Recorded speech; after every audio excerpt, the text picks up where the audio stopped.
Oh no, what a great start. Hey, what up? What up, Net fans?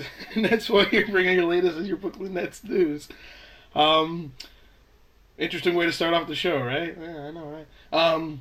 Today is November 27th, 2013. It is currently the day before Thanksgiving, which is a holiday that a lot of people seem to overlook.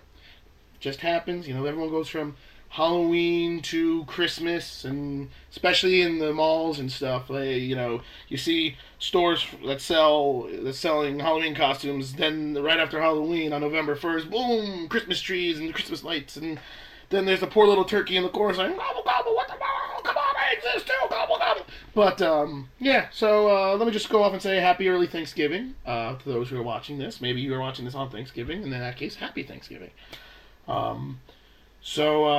Thanksgiving is always the time of the year where it's kind of the first point of the NBA season in which you can actually look at and start evaluating teams. It's like the beginning of the season. It's that first point where you're like, okay, let's analyze what we've seen so far. So let's do that with the Nets. Why not? Because it's Thanksgiving. The Nets are currently 4-10. They did win last night against the Atlantic Division leading Raptors.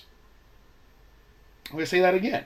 Atlantic Division leading Toronto Raptors. What?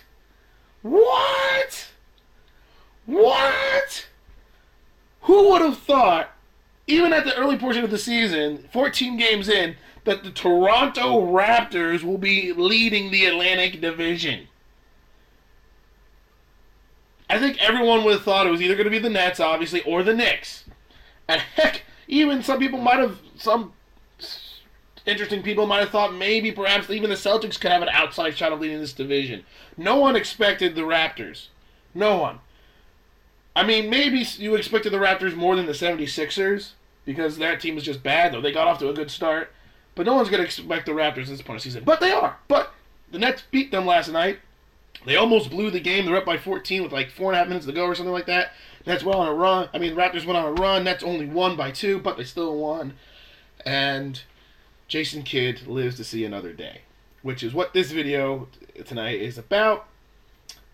Should the Nets fire Jason Kidd? Now, obviously, Mikhail Prokhorov and Billy King have Jason Kidd's back through all this. They say they have his back. They're saying, hey, it's a new learning process. The team has been decimated by injuries right now, and we're going to give him the benefit of the doubt. He's still our coach. So he's not going anywhere. And I don't expect him to go anywhere for a while. I think the Nets would have to be, come Christmas time, around the same type of record, same percentage record, wins record. I think they're like at 38% winning percentage. They have to be around that same percentage around Christmas time, I think, for them to see Jason Kidd fired. Like maybe they are like 8-28 or something like that come around Christmas time, which is a possibility. You never know with this team. Actually, I don't know if they're gonna play that many games before Christmas, but I'm not sure on that. So something around there, I think, before you actually really see Jason Kidd get fired.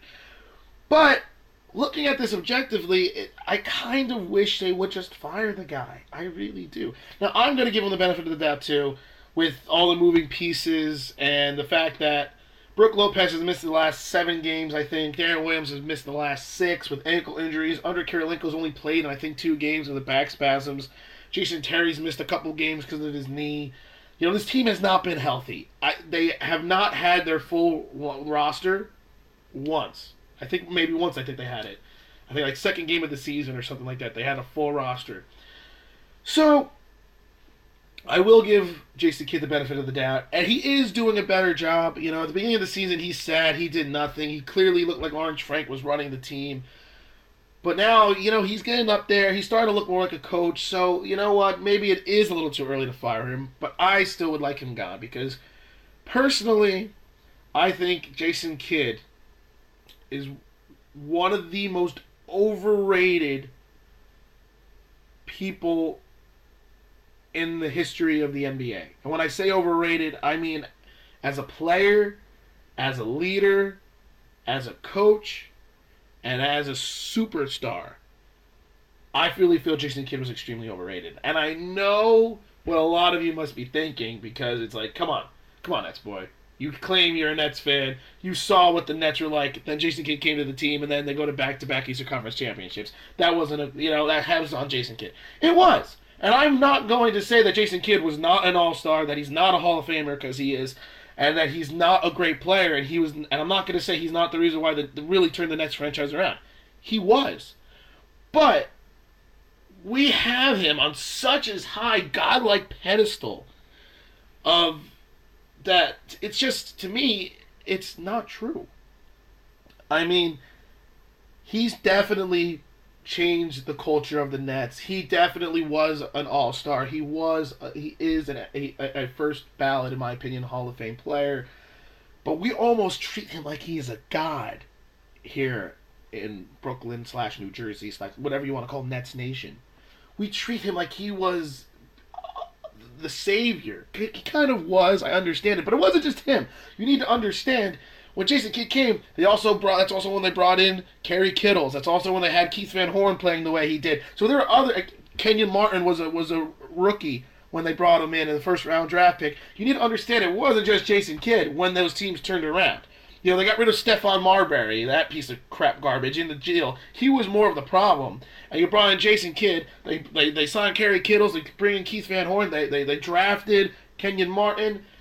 That was what they drafted a Richard Jefferson a couple years later. That's what really turned the team around. Then they brought in Vince Carter, which helped keep them at that elite level. Not that I'm saying Jason Kidd wasn't important, but he wasn't the only reason why that team turned around. Everyone is like, oh, the Nets were a terrible team, blah, blah, this. Jason Kidd came, boom. No, they did other things. They made other moves. They really did. That being said, he was the key piece to the turnaround.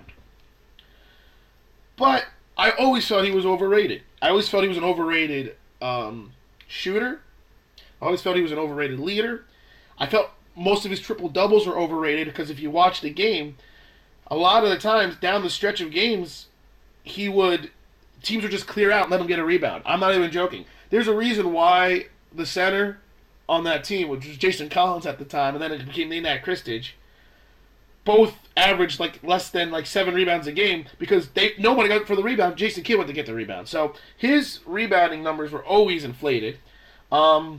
His assists, I think it's a little interesting because, actually my brother pointed this out. He's also kind of a Nets fan. He pointed out the fact that if you remember a lot of times, Jason Kidd would have 9 assists, and they would be up by double digits, and they would just try to get the ball to Richard Jefferson and try to shoot a 3 or something, an open shot to give him a triple-double, which happened a lot. Which I think is interesting because earlier this year, Nicholas Batum got not necessarily yelled at, but he felt bad because the Trailblazers were up by I think 9, and he needed a 3 to have a triple-double, and he shot a 3 with time expiring and made it to win. He said he disgraced the game. Jason Kidd did that a million times at the Nets.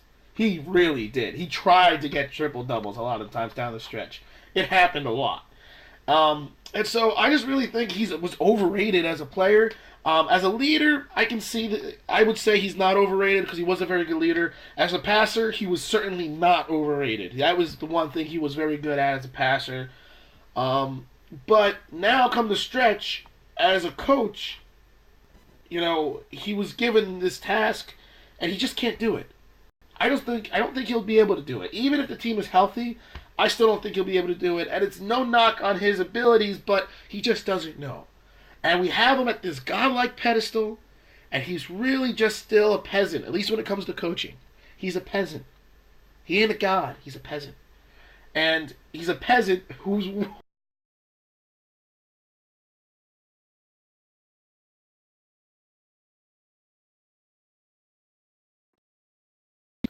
But that being said, I feel like, I got to give him the benefit of the doubt, give him more time, and just trust that he can figure it out.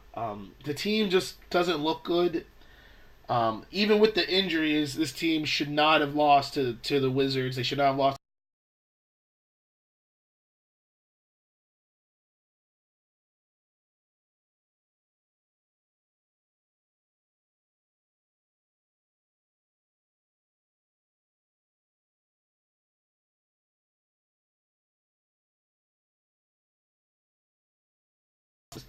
So they're still losing games that they should not lose to, even with the injuries. Because look, they still got Joe Johnson, who's playing very well, by the way.